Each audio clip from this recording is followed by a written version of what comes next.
I guess it's kind of a good segue into we was talking about deadbeat moms today at work. Deadbeat moms. Whew, which I think is another topic that is not talked about enough. We talk about dads not doing what they're supposed to do or quote unquote not showing up or whatever. But it's a lot of moms out here that's not doing what they're supposed to do in competition with Yep. their daughters for attention, Wow. using their sons as their man and not treating them as, a young man thinking that they're Yeah, supposed to yeah. take care of them. Yep. There's some moms out here that's more concerned with catching fame. Let's look at the love and hip hop moms. Where their kids at? Um, so it's moms that's in the houses that low key hate their kids Yeah. because they remind them of their dads or whatever the case may be. That's right. That's right. So all of that to me is a category of being a deadbeat mom, and this is coming from a person, honestly, who is not I feel like I haven't always been a natural nurturer. Like I never wanted kids, but as soon as I had my first daughter, it was like a switch turned on. That's my responsibility. I got to do what I got to do, to make sure she has the tools to make it in this world. So I get how hard it is, to kind of show up for your kids sometimes, but at the end of the day, they didn't ask to be here. And if your mom ain't got you, a kid who got mama issues, oh my God, it's so much worse, in my opinion, than daddy issues. Yeah. It's in abundance, man. That's why they're the YNs now. But they got mommy issues. They got more mommy issues than they got daddy issues. There was a scene. I mean, of course, we all saw The Wire, and one of the main henchmen of that show was named Weebay. When Weebay ended up going to prison for life, he took all the charges. Yeah, he took all the ate him up. Pause. You know what I'm saying? They continued his story with his son, where his son, he was Weebay's son. So in the streets, they're expecting that violent behavior, you know what I'm saying, will transfer into his son and everything like that. And his mother was encouraging that shit to the T. Put that motherfucker on the street, you know what I'm saying, for him to sling that rock so he could relive Weebay's legacy while he's locked up in prison. You know what I'm saying? Remember that. And he had to try to play hard all the time, but always getting fucked up in situations because he wasn't built for that like his other friends. He was the kid with the ponytail, right? Correct. Yeah. Correct. So, it's been a long time since I watched The Wire, but yeah, I remember. Yeah. Okay. But I thought that was pretty interesting how they were showing that deadbeat mom kept encouraging her son to be in situations until like a chief actually saw the good in this kid. You know what I'm saying? And had to talk to Weebay, the father, and let him know, like, yo, he's a good kid, man. Let him go. So Weebay had to tell the mother, yo, let that boy go or I'll kill you. Yeah. And the chief ended up adopting him or something like that. Ended up adopting him. Now he's like a one of those debaters, like them great debaters and shit like that. You know what I'm saying? So he got out that life. He had a chance. Yeah. Where it didn't work so well with the rest of the kids, but he ended up having a chance and stuff like that. He's the son of Weebay. So deadbeat moms is crazy, yo. Yeah. Hell of a topic. Fuck. Yeah. Listen, just because you're a parent doesn't mean that you're supposed to be a parent. You know what I mean? And I think just sort of goes back to what we were talking about last week, somewhat, or last time we recorded somewhat. And we were talking about relationships and people entering into relationships and being extremely intentional about how they enter into a relationship and what the terms of the relationship are going to be to ensure its success. People need to be intentional about becoming parents, right? You need to give careful thought about what the responsibilities are, what those long-term responsibilities are. And if you're up for it, right? And unfortunately, we have a fair amount of people, men and women together and independently, that I think Z said this before, and it was a great way to put it. People make long-term decisions, right? And the thing is that if you just take some time to just say, all right, we want to get it on together and we want to be intimate, but this is what the potential outcome could be, right? If we're cool with it, that's cool. But if we're not, then we probably need to step back, think a little bit more about how we're gonna sort of navigate this where we are, so that we don't make a long-term decision where we have to stay with one another, or we have to deal with the responsibility that comes as a result of us just getting together. So I don't think people do that enough. And this is what happens. We get these kids out there that, you know, their parents are not taking care of them, or their parents are, you know, just deadbeat father, deadbeat mother, and the kids ultimately suffer. I had a situation recently. I'm not gonna put that out there, but yeah, it's just horrible. It's horrible. Yeah. No, what's his name? Who? My dog. Oh, the dog. Oh yeah, look at the dog. Macy. What's the dog's name? Macy. Oh, Macy. Mm-hmm. What kind of dog is it? Shorty, Yorkie, Chihuahua mix. It's cute, man. He's cute. I don't like dogs. You said you don't like dogs. My ex got me this dog. Right, yeah, he got this. But the fact that he got a bandana is hard though. It is hard. You might have to change it up sometimes, man, and have Munchie and Macy at the same time, just hanging out, you know. Yeah, right. You know? Yo, I think our people need to stop putting the cart before the horse, right? We have to get back to the institutions that, for one, encourage togetherness, but we also need to stop rushing, you know, into things. I think, right. You know, if people do things like by the book, right? You get married, you court, you date, and then you get married, right? And then you start combining finances, you start combining ideals, you start combining these different understandings.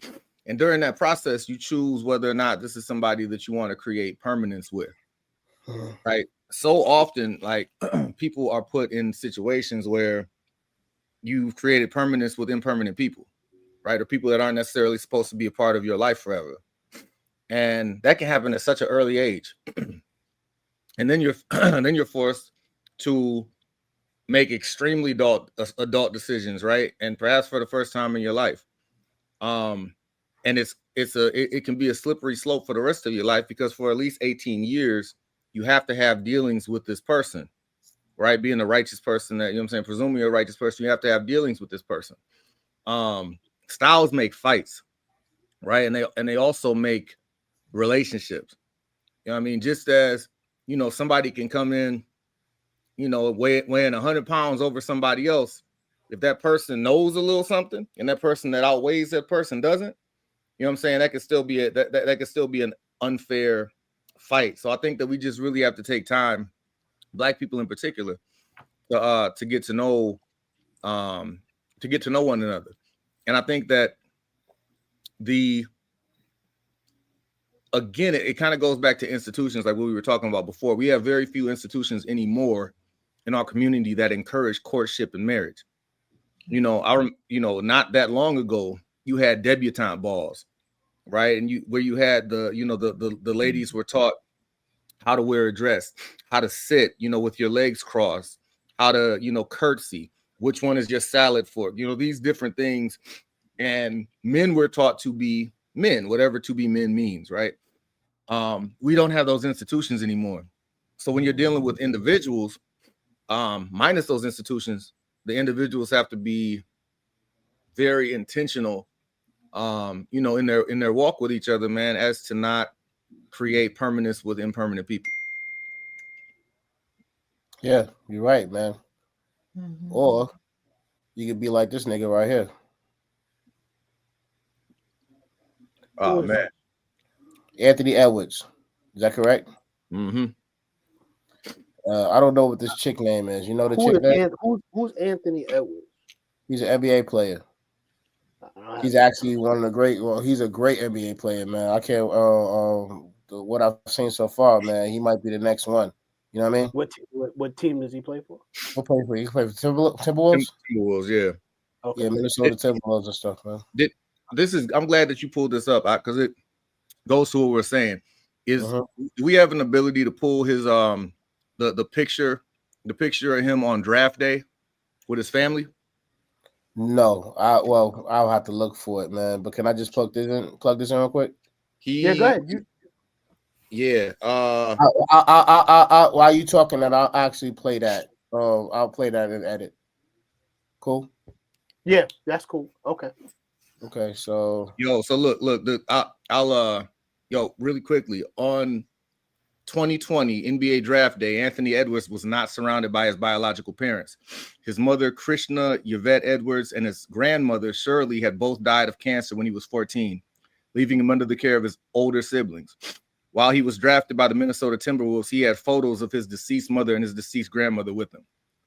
So while we pile on this brother for making improper decisions, he's been on his own, you know what I'm saying, since he was basically, 14 years old. And he's still a kid. Like, he's substantially younger than any of us talking.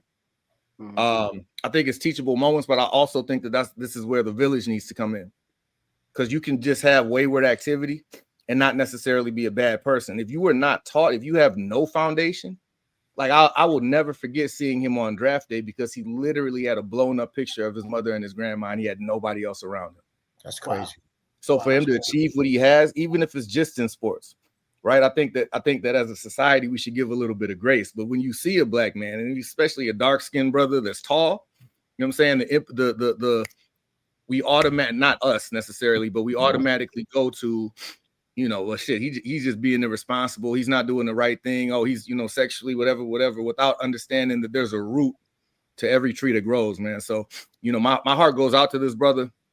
That's not making excuse for his poor decision-making, but I could only imagine where I would be and what I would be doing if, God forbid, I didn't have any male influence and I lost my mom and my grandma when I was 14. I can very much say that he's achieved far more than I ever would have. Okay. Yeah, that makes sense. I agree with you, Z. Ak, what is this that we're looking at? Should we just read it? Yeah, sure. All right. Women preach my body, my choice, but when a man chooses to opt out, suddenly it's a problem. Anthony Edwards' situation is a perfect example of the double standard. She finessed him for $100K to get an abortion and kept the money. She then ran straight to child support court to secure the bag. He said, "Cool, here's your money up front. Don't call me again." Now women, that's crazy. Now women are mad he's not emotionally or financially tied to her for life. They want full control over whether a child is born, but get upset when a man decides he doesn't want to be part of the situation. If it's his responsibility to pay, then it should also be his choice to walk away, especially when she played dirty from the start. And in closing, and let's be real, he might have just changed the game. Instead of getting milked for 18 years, I don't know, Munchie's head is in a way. Okay, all right. I believe it there. Okay. Let's take it out. Okay. I don't know if y'all can see this, but that was a picture of him on draft day. Oh, wow. Yeah, that's something. Okay. You know what I'm saying? So we got to consider that. We got to that's such a major part of his narrative. You know what I'm saying? We have to consider that. Behavior aside, we got to consider the fact that he had no male influence and was raised by two women who passed away before they even got the opportunity to see him in his biggest opportunity. I think also, Z, worth mentioning is that let's celebrate the women and the impact that they had on his life in such a short period of time, that he would even make the decision to have those just likenesses with him. Mm-hmm. You know what I mean? So I think that speaks volumes about the people, the roles that they played in his life and the women that they were. So let me ask a question, man. Maybe I overheard it or didn't listen properly. So they passed away before, but they was around while he was in college. No, he said 14, right, Z, or something like that? Yeah, 14. They both passed away. Yeah, that's 2020 NBA draft day. Anthony Edwards was not surrounded by his biological parents. His mother, Krisha Yvette Edwards, and his grandmother, Shirley, had both died of cancer when he was 14. Wow. At the same time? I don't know how Probably that not at the same time, but I probably mean, in but close the same proximity. year. Yeah, maybe close proximity. Jesus Christ. Yeah. I mean, that's a whole nother issue there. Like, you Mhm. know, that we could sort of go down a rabbit hole with, but you know. Following Crazy. their death, he was raised by his older brother and sister. He was drafted by so they passed away in 2015 within a few months of each other. And his draft day was 2020. So like if that, you know what I'm saying? Like, yo, that's crazy, bro. That's Yeah. you know, that's crazy. That's phenomenal woman. They probably told him like, yo, if a chick try to get you for 100K and stuff like that, make sure you just pay that shit up front so you ain't got to worry about that shit. So I do want to run back down this that we just read. So that is a description of him. He came in contact with some woman and he did You already have a whole bunch of kids. Okay. He did the deed with her, and she was alleged to be pregnant. No, she was pregnant. Oh, she was pregnant. Okay. He was. Go ahead. I'm sorry. No, go ahead. You explain it. Yeah, she was pregnant and stuff like that, and he paid her money to get an abortion, and she juked him, and did left and kept the baby and tried to go to court to get him to pay child support so she could be set for life. Oh, wow. Okay. So he paid for the abortion. She obviously agreed to it. She was supposed to go do it. She didn't go do it. Ended up having the baby. Obviously, during that gestational phase or whatever, when she's carrying the child, they had no contact, obviously. I don't know. I mean, because they it's likely that they couldn't have contact because he would have known that she was pregnant, right? So maybe this was sort of just a one night stand or something. She came to him and said, "Yo, I'm pregnant." He's like, "All right, things happen. I didn't wear protection. Here's the money for the abortion." And his mistake was that he didn't go with her. You know what I mean?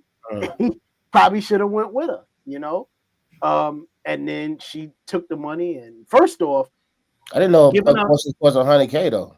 That's what I was just gonna say. I'm like, first off, he's completely wrong. What's out of his mind for giving $100,000 for an abortion? Like, that's wow. Yeah, that's crazy. Crazy. But yo, so Lil Baby and Anthony Edwards, baby mama. So that she has a child by Lil Baby as well. She clearly is a great judge of character. So she also has a baby by Lil Baby. Yeah, great pussy management on her part. She just started her own trucking company. Wow. Set for life, man. At least she's playing it right. I guess she won't need another famous. I don't know. Pussy powerful, man. Because I don't understand how, like, you know what I'm saying, these chicks are all getting these dudes. You know what I'm saying? I know Drake hit you. Like, how am I going after Drake? You know what I'm saying? There's plenty of women out there. Why am I going after you when Drake hit you or Lil Baby hit you? So Drake was with her too, or you? No, I'm just saying, like, these chicks, all these chicks that got the Kardashian look. You know what I'm saying? They all mess around with the same dudes, and they be like, "Yo, I got to have that." Like, you know what I'm saying? Like, and then get babies by them. Like, they literally, like you said, pussy management. Great pussy. You know what? But Brandy brought up something earlier that I think is fitting, and that's the presence of these basketball wives. You know what I mean? And essentially, like, I haven't watched Basketball Wives in a really long time, but I do know that the sort of reoccurring theme amongst all of these women is that they couldn't stay in long-term relationships. So they would get with the basketball player. If they're lucky, the relationship will last 5 years, and then it will fall apart. But then they have children by this basketball player. And then when that relationship falls apart, they go right to the next basketball player or the next industry person, whatever it is. So there's this reoccurring theme, and it's obvious. And the thing is that while I do blame the woman, but I also blame the dudes too. 100%. Right? Because the thing is that you have the power to choose. Nobody's forcing it on you. Especially when you one of them, when you're a young brother with like 7 figures, man. Like, yo, I would be in the most obscure parts of Madagascar, dog. I'm not messing with y'all weird ass niggas is messing with. You kidding me? I got a private jet. I can fly. I can fly somebody out. I'm about to mess with these. I don't get it. Crazy. I don't get it. Like Future hit it. Like, you know what I'm saying? Like, why am I going at the Future? But look, Future hit everybody. But look, yo, from a Grand Rapids perspective, we all know people who, like, because I get how it happens in a small town, I get how it happens because as a 7-figure earner, when you're black and young, that's a smaller community than Grand Rapids even is, right? So if a small city passes around people without a financial incentive, imagine what happens when, you know what I mean? I can't say I don't get it. I wouldn't participate, but I can't say I don't get it. Like Lord Pippen. I don't get that. I wouldn't, you know what I'm saying? Like, yo, you know what I'm saying? Like, yo, no, absolutely not. Scotty? I'm not going after Scotty. I'm not going after Scotty. Like, that's my man's. Why would I go after Scotty? Scotty! No. Not going I'm really like baffled by that. Like, you know what I'm saying? You know that this was your father's teammate. You know what I'm saying? And whatever she said, it worked. You know what I'm saying? Like, she rubbed her ass on him or something like that, and it worked. Like, I think you know what she said? You know what she said? I got this bag of blow. You want to do it with me? That's all it took. You know he's compromised anyway, bro. Like, I can only imagine being Michael Jordan's son and not having any athletic ability at all, dog. Like, that's got to be a particular type of hell, man. Shout out to Marcus, bro. Shout out to Marcus. There's 2 sides to every story, bro. That brother going through hell and has been his entire life. Yeah, he's going through, especially now when you seeing like Bronny James playing. Like, it's like, yo, yes. Why can't you be like Bronny? Yes. This motherfucker like Michael Jordan's son, you know what I'm saying? Fuck. Oh man, that's crazy, man.